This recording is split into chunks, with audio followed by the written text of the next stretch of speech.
Isang buwan na palang nasa Pilipinas si Daniel. Pero ngayon lang nagpakita sa amin. Kanino siya umuwi?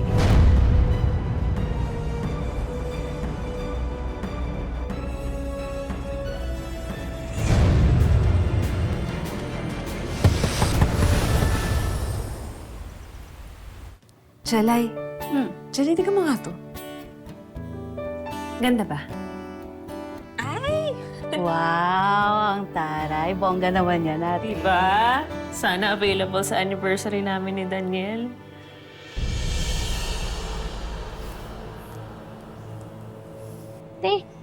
Tanong lang. Ano bang nakain mo at naisipan mo mag-renew kayo ng wedding vows ni Kuya? Matagal na kasi naming plano to. Ang sabi ko nga sa sarili ko noon, okay na ako na sa West kami kinasal kasi doon lang naman yung inabot ng budget namin eh. Pero naisip ko rin na siguro kaya ako nag-overthink at saka kinakabahan itong mga nakaraang araw kasi kulang pa kami sa basbas ni Lord. Gusto kong ihatid niya ulit ako sa altar. Yung formal na tsaka may basbas na ng simbahan. Mukhang mahal yung venue nyo, ate. Kaya ba ng budget? Kakayanin. May natabi naman akong sarili kong ipon.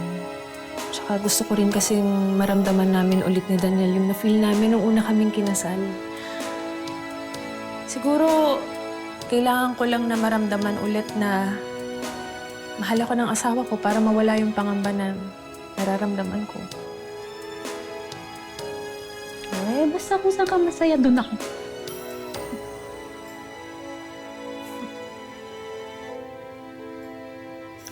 Ay, excited na ako.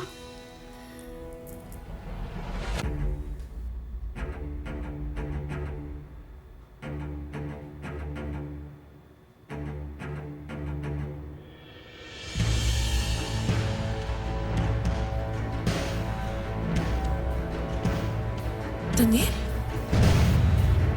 Chalay, tingnan mo, di ba si Daniel yan?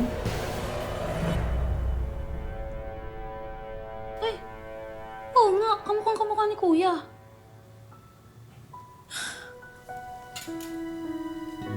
Kaya pala, isang buwan siyang hindi nagpakita kaagad sa amin. Kasi pinaghahandaan niya pala to. Tapos ako itong, ang dami-dami kong iniisip na masasama sa kanya. Ay, naku. Di ba, babawi ako sa kanya. Jelly, pwede bang ikaw na muna yung sumundo kay JJ sa school? Ay, sige ate. Bakit? May plano ako.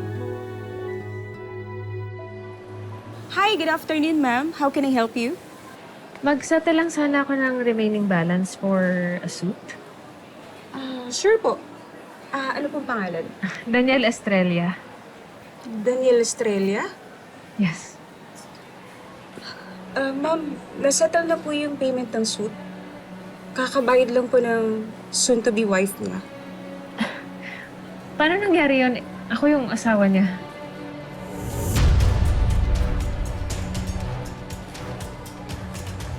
Miss, anong pangalan nung nagbayad? Ma'am, pasensya na po. Hindi ko po pwedeng sabihin eh. Sige na naman, oh. Pasensya na po talaga. Bawal po talaga sabihin. May anak akong naghihintay sa akin. Sobrang saya niya na finally na nakauwi na yung tatay niya galing ibang bansa. Pero isang buwan na pala siyang nandito.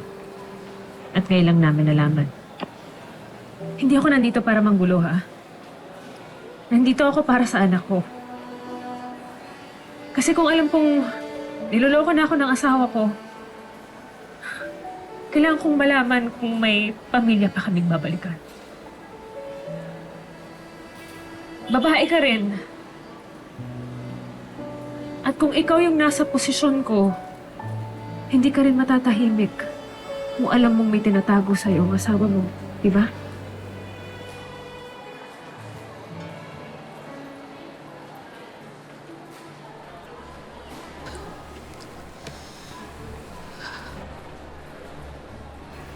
Settle na po ang payment ni Miss Selena. Selena? Selena Andrade? Opo. Sila po yung magkasamang nag-final fitting po dito kahapon. Is this turning you on? Tanya, sino yun? May narinig akong boses ng babae. Sigurado ka ba? May picture ka ba nila?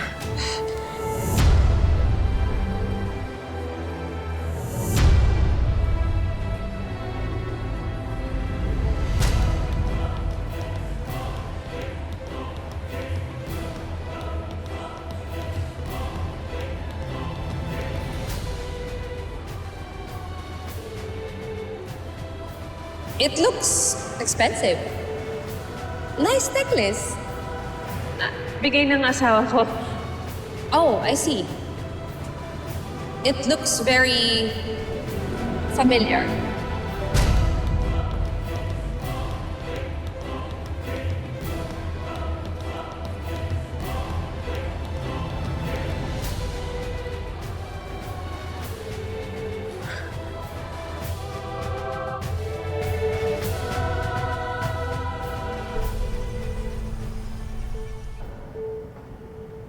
JJ, CCR lang si tita. Opo. Okay, very good.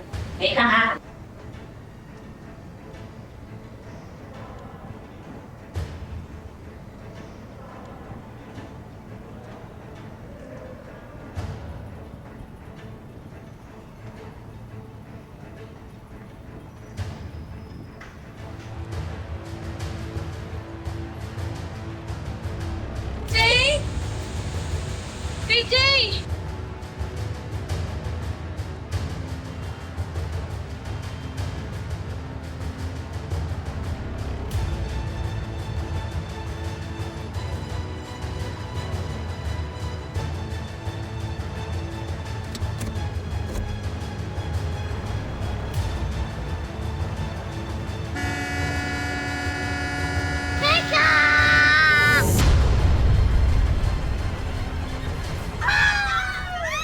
JJ! JJ! Ano nangyari sa'yo? Diyos ko! Is everything okay? JJ, are you okay? You should be careful. Sandali lang ho, paano mo nalaman pangalan ng pamangkin ko? School ID niya. You know, next time, guard your kid better. A lot of things can happen in the blink of an eye. Kasi lahat ng oras may sasagip sa kanya.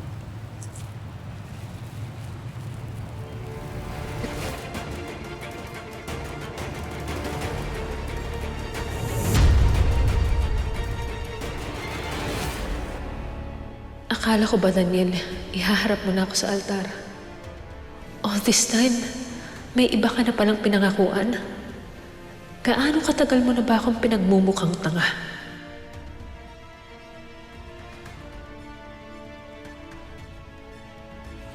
Mami, Hi, baby. Mami, sad ka ba? Hindi. Kasama kita eh. Basta magkasama tayo. Happy si Mommy. Baby, pwedeng pasok ka muna sa kwarto mo. Mag-uusap lang kami ng Tita Jalay mo. Opo, Mami.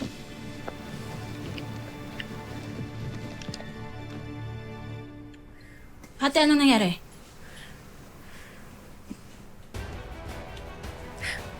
Oh! Sino yung kasama niya?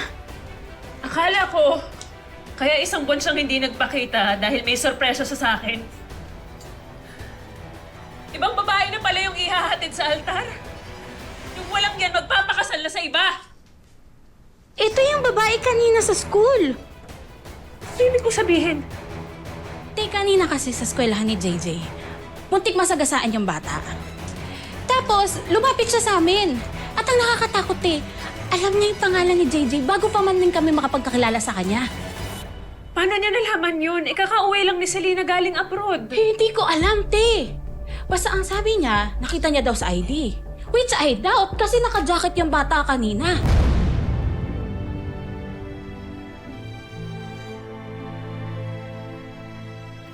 Hindi ko maintindihan kung paano nagawa sa akin to ni Daniel. Lahat ng pwedeng trabaho, ginawa ko para sa pamilya.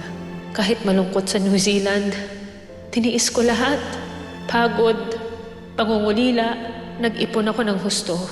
Nagpakasagad ako sa pagtitipid. Lahat ginawa ko para sa pamilyang to. Pero basahan ang palang tingin sa akin ni Daniel. Yan si Kuya Daniel, lahat ng damit niya papakain ko sa kanya bago natin siya palayasin. Hindi. Hindi natin siya palalayasin. Ano hindi? Ate, niloko ka na, tas wala tayong gagawin? Muntik pa mapahamak yung anak mo? Isang buwan na nandito si Daniel. Pero ngayon lang siya nagpakita sa atin. Tapos si Selena nagpakita sa school ni JJ. May plano sila, Jelay. Gusto nilang kunin yung anak ko. Ay, sa ano? Naging kaibigan ko si Selena. Alam ko kung paano siya mag-isip. Kaya nang manira ng buhay para lang makuha yung gusto niya. Kapag nalaman ni Daniel na nabuking natin siya, gagamitin lang niya yung pera at koneksyon ni Selena para itago at itakas sa atin si JJ.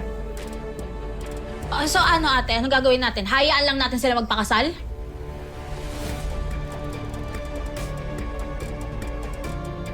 Pero kung aantayin natin ang mismong kasal, may ebidensya tayong pangahawakan para makulong sila. Pinaglaruan nila tayo, di ba? Kaya makikipaglaro din tayo sa kanila.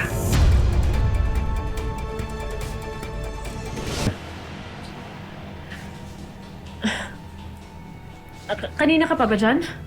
Kakarating ko lang din. Gusto ka na? Sorry. May problema ba? Hindi, wala. Galing kasi ako sa labas. Kaya baka amoy araw na ako. Hindi Bangong-bango kaya na asawa ko. Anyway, may pagkain ba? Oo. Jelay, pwedeng pakihandaan mo na ng makakain ng Kuya Daniel mo. Jelay, Sige, kuya. Ano? Anong problema nun? nakipag-away dun sa boyfriend. Nalaman niya kasi na may kabit pala. Mahirap yan. Anyway, tara. Kaya na tayo.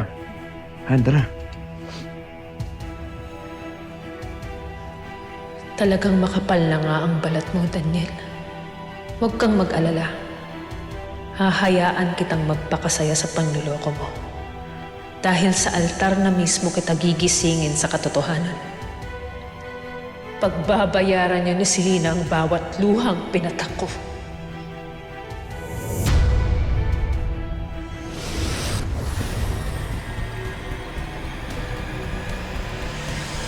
Nancy, sige na naman oh. Ma'am, pasensya na po talaga. Kapag sinabi ko yung location ng wedding ni Sir Daniel, ako po yung malilintikan sa boss ko. Hindi ko naman sasabihin sa kanya na ikaw yung nagsabi. Sige na, ikaw lang natitirang pag-aasa ko. Pasensya na po talaga, ma'am.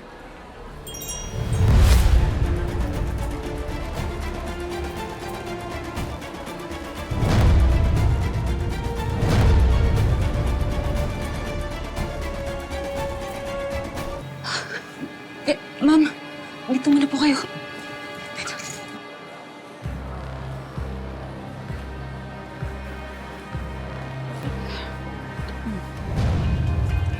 Sir Daniel, Ma'am Selena, good afternoon po. Welcome back. Sir, susukatin na po ba natin ang groom suit? Yes, please. Para kung may mga i-adjust pa, i-adjust na natin. Para umabot rin sa kasal natin. Ano? Sige po, balik po ako, sir. Okay.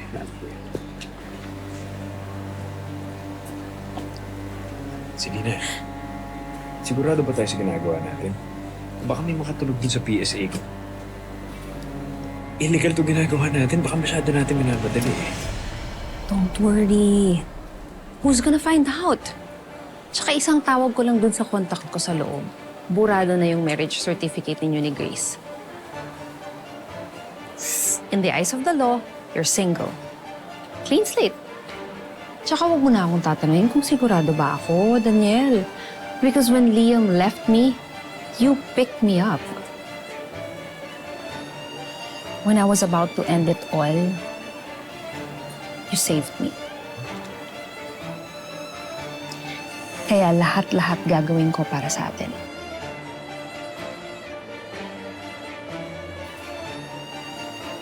I love you, Daniel. Yeah, okay. I love you too.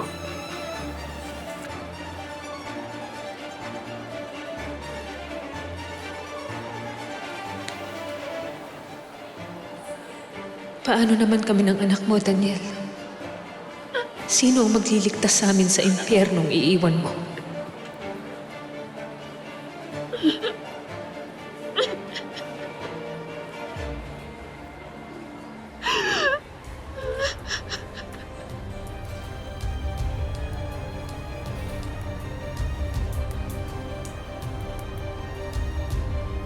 Ano, do you like it? Actually, may vest pa yan sa loob. It looks good on you. Thank you. Ma'am, coffee niyo po. Thank you, my dear. Well, it looks nice. Wala namang adjustments na gagawin dito. Thank you, Nancy. Ang sweet niyo naman po. Mukhang exciting ang honeymoon niyo pagkatapos ng kasal ah. Saan po yung tuloy niyo? Well, actually, do you want some? Okay. Sige. For you. We plan to leave the country and manirahan na sa ibang bansa. Kasi isasama na rin namin yung anak namin, si JJ. And ayaw namin siyang lumaki dito sa Pilipinas mag-isa. You know naman, pahirap ng pahirap ang buhay dito. Yeah, totoo yan.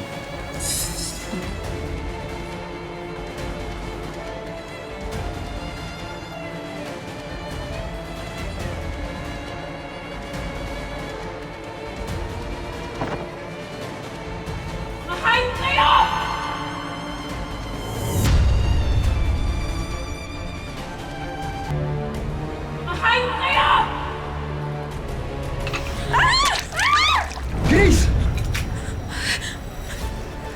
Grace! Hayop na yan! Hayop! Grace! Grace! Ano ba?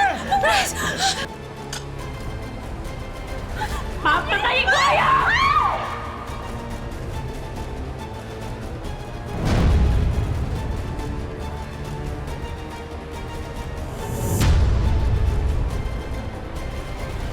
Wait, bakit ngayon ko lang nakita yung damit na yun, Nancy? Gusto ko siyang sukatin. Can I please? Okay po.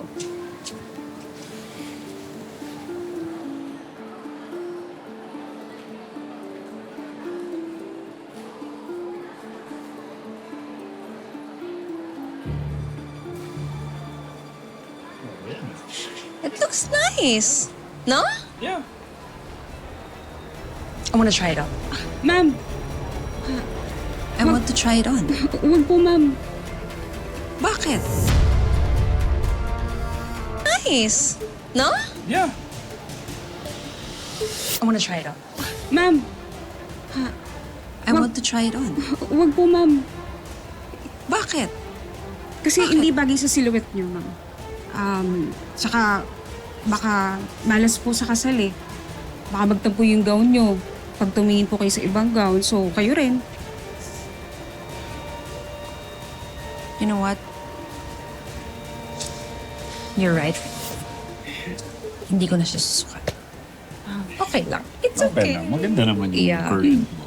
Thanks for holding it for me. Ma'am, saan nga po pala ulit yung kasal niyo?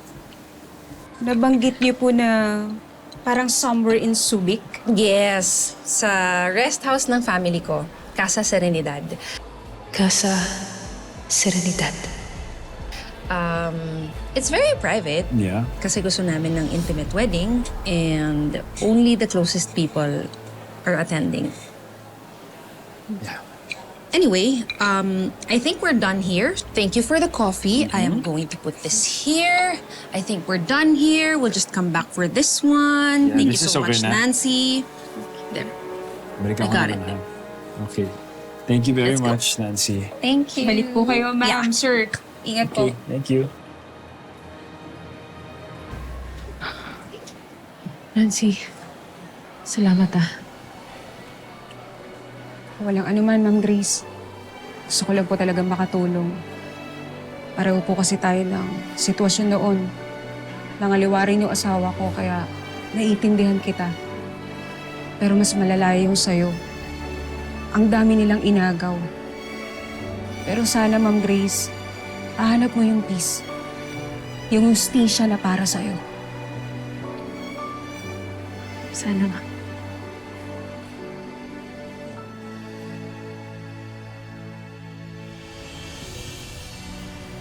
Han, mamayang hapon nga pala, aalis ako papuntang Subic. Meron kasi kaming mandatory safety orientation ng in-applyan kong foreign logistics company. Kailangan ko kasi puntahan yan eh. Pwede kayang sumama ako? Kasi ang tagal na natin hindi nakakapag-relax na tayong dalawa lang, di ba? Ganon. Si JJ, mamipasok siya. Okay lang babantay yun. sa kanya. Si Jelay naman nandyan eh. Kaya niya na yun. Sandali lang naman eh. Sige, sure. Talaga? Oo, sige. Ayun, sige. Sige, magre-ready na ako mamaya. Okay.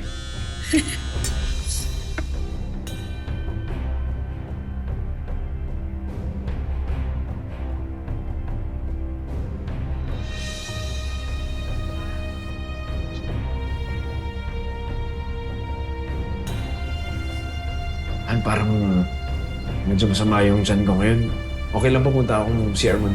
Okay, sige. Mabilis lang ha. Sige, wait lang.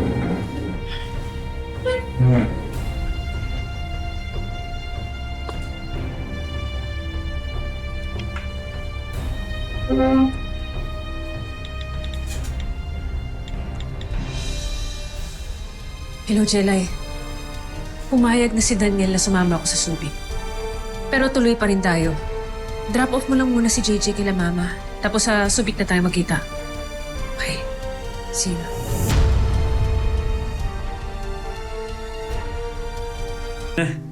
Sorry. Kumuha na rin akong inumin Ay. para sa'yo. Thank you. Inumin mo na yan.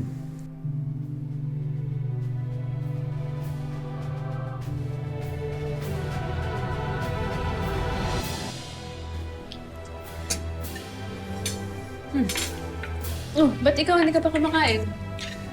O ano? Sige. Kaya na ako. Ano ka muna? Tinapay ka muna, oh. Oh, pwede. Ano? Okay ka lang? Oh! Ano nangyari? Medyo nahilo lang ako. Nahilo? Oh, sige, higa ka muna. Pahinga ka muna. Eh kung hindi mo talaga kayang sumama sa Subic sa akin, pwede naman next time na lang. Hindi, sama ako. Sama ako. Masyado ka kasing masipag eh. Higa ka muna. Sige, wait lang ah.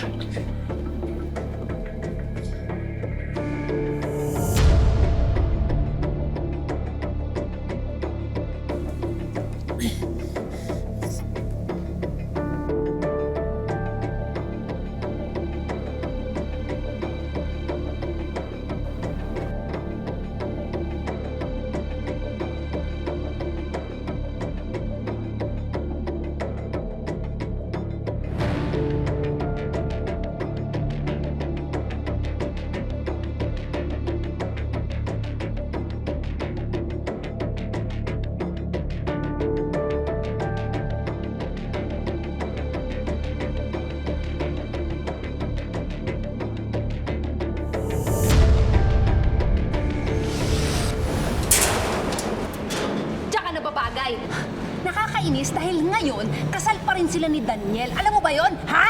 Samantalang ako, andito, naghihintay, mukhang tanga. So maiwan ka dyan. JJ? Daniel, anong ginawa mo sa anak ko? Saan mo siya dinala? I'll prove to DSWD that you're unfit as a mother. Pinapabayaan mo lang yung anak natin. Ibalik mo sa akin ang anak ko.